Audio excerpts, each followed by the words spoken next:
Look around yourself, can't you see this wonder spread in front of you? The clouds floating by, the sky so clear and blue, planets in their orbits, the moon and the sun. One of the things that we really want to focus on in this particular episode is the proofs and the evidences that convince us that what we're doing is the right thing.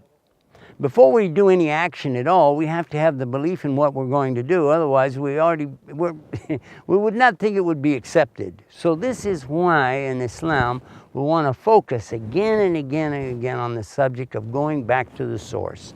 And what is the source? Well, first and foremost, we're going to use some logic. The logic we speak about many times, we talk about a fire because everybody knows what a fire is. You don't have to describe it. Maybe in one language you'll say it's frio, fire, it's hot, something hot, is it? Or is it cold? You know, we know what cold is. This would be ice cubes. Is it nar, when the Arabic word for fire? And it doesn't matter what you call it, you know what it is. A child knows ice is freezing cold and fire will burn you. So that's a common logic. So when we talk about some of the basic things, and we want to base what we do on logic. And then from there, we'll take one thing after another to establish a trend or a way to know that what we're doing is the right thing. And now, we've established that, let's now consider, what do we believe about God? Is it logical? If you said, well, there are many gods, and some people believe there are many gods. If that were true, then consider how human beings are. There are many of us, and there's always conflict because there are so many of us. We have different ideas, different opinions. If there really were many different gods, what would happen? You'd find these gods competing with each other, fighting with each other. And in this, you would see a great amount of chaos and fitna, or destruction. So therefore, we'll say that there must really, and this is a conclusion based on logic, there must only be one real God. And so he would have no partners. He would have no other gods beside him. Now, let's look to this. Another logical thing, that the God who created everything, put everything into motion, put everything out where it is, then that same God had a purpose for what he did. And he created us for a purpose. We human beings don't do anything without a purpose. We really don't. We might be crazy, we might do silly things, but still we have a purpose behind each and everything that we do. If you understand that, then the one who created us would have a bigger purpose, and there's no doubt about that. And it should be that he would convey that purpose onto us in a manner that would suit each of us. And that would be between us and him. So there would be a communication available to all of us. It wouldn't necessarily have to be in Arabic. It wouldn't necessarily have to be out loud. For a person who's deaf and not able to hear, there would still be a communication between that person and their Lord. For the one who is blind and not able to see, there would still be a communication between that person's heart and his Lord. Therefore, we will not insist that a person has to be able to see and hear to be a Muslim, because that wouldn't make any sense, now would it? However, there is something for those of us who can see and hear that make it very easy for us to establish our communication. And to bring that to us, there are messengers to give us this message. And those messengers, we'll call them prophets or anbiya in Arabic language, they all brought the very same message. This would be a way, logically, to test if somebody's a prophet. Anybody could come along and say, I'm a prophet. And people do it every day. But if that's the case, let us see if what these people say really matches with other prophets, real prophets. Adam, for us, is the first and foremost of the prophets. Then after that, Abraham, then Moses, and then David, and Suleiman, and Jesus Christ, John the Baptist, Yahya, and of course we know Muhammad, peace and blessing be upon him. Did they all say the same thing? Let's test that first. Did they say the same thing? Yes, there's only one God. Foremost thing, what's the most important commandment? To know, O Israel, the Lord thy God is one Lord, one God. And have to worship him with all your heart, all your mind, and all your strength. And where did we get this? This is in the New Testament. What does it say in the Old Testament? Thou shalt, what? Love the Lord your God with all your heart and all your mind and all your strength. The same exact words in the books of Moses. And in the book of Exodus, we find, thou shalt not have any other gods beside God. Then when we look to the Quran, Allah says in the Quran, he will not forgive people that set up partners with him in worship. And Muhammad, peace be upon him, said the same thing. You must worship God alone without any partners. So therefore, we're going to say that that is an evidence, a clear evidence that anyone who's a real prophet would first call to this, then to call to the righteousness that goes along with that. These would be evidences. Now, we've established something now that make us feel comfortable. Let's move forward.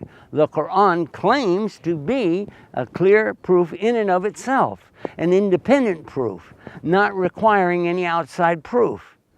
But if you want to use the outside proof, you can do that very quickly because the Quran has the scientific miracles spelled out in many of our programs. If you'll visit our website, IslamReligion.com, you will be able to see without a doubt the miracles of the science.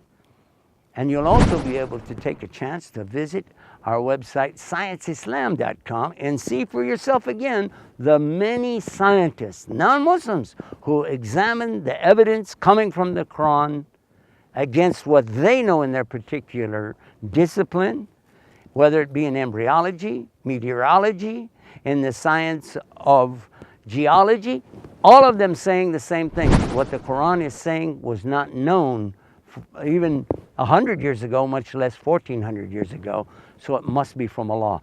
Check out our website, see the videos for yourself, and watch and learn, convince yourself on those scientific evidences. Other evidences that we have within the Quran, the fact that it says nobody can bring a book like it, and nobody's been able to do that in the last 1400 years. Bring even 10 chapters like it, and nobody could do that. Bring even 1 chapter, and nobody could do that. So once we get past that, let's take another evidence. What about the evidence of Muhammad, peace and blessing be upon him?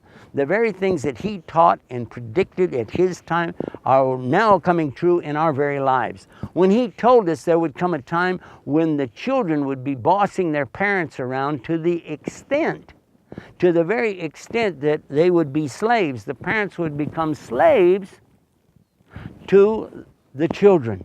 And that's happening. He also told us about the great earthquakes that were coming, and every day we're seeing more and more of those earthquakes. He told us it would come a day when the poor, and we're talking about almost naked, poor Arabs, the Bedouin, would be competing with each other to build the tallest structures in the desert. And if you go, for instance, to the UAE, United Arab Emirates, in Dubai, the Burj Khalifa is the tallest building in the world today. And many other buildings trying to compete with it. Even now in Saudi Arabia, they're trying to think of a new building to put up that's going to be taller than that. And here again, you look to the desert and you say, wait a minute, why would anybody need to build up when you can, in the desert, you have all this land you can build out? But this is what's happening. These and many more evidences. Again, I encourage you, visit the website, and use the website when you want to convince others of these proofs, these truths that we're talking about. IslamReligion.com. This is one of the best ways to convince yourself and others that in fact there really is only one God. And what he sent as a mercy to all of us, his prophet, and his very speech, which is in the Arabic language, which is the Quran, the recitation. And it's still there for us today as it was 1400 years ago. This and many more evidences, I encourage you to take the opportunity to open up your heart now. And this is the best proof of all. This is the last and final proof. I always go to this before I wrap it up. Because, you see, this is something you can test for yourself. You can find out for yourself right now. Go inside your own heart. Throw away all the prejudices and the notions and preconceived ideas that you may have had in the past. And just say to yourself, you know what? I'm going to test this out for myself. Nobody knows what I'm saying. Nobody knows what I'm thinking. But I know. And my Lord must know, because if there's a real God, shouldn't he know what's in my heart? And I'm telling you, he does. So all you got to do is just say these words. God, in your heart. Don't move your lips. God, guide me. guide me. Guide me. And that'll be the best proof that you'll ever find.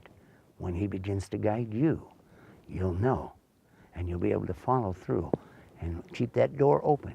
Keep that opening there for him to keep guiding you. And you'll see, because he'll teach you.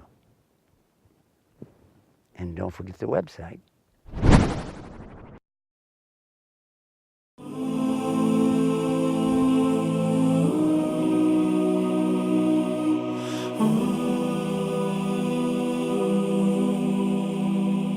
Look around yourself, can't you see this wonder spread in front of you?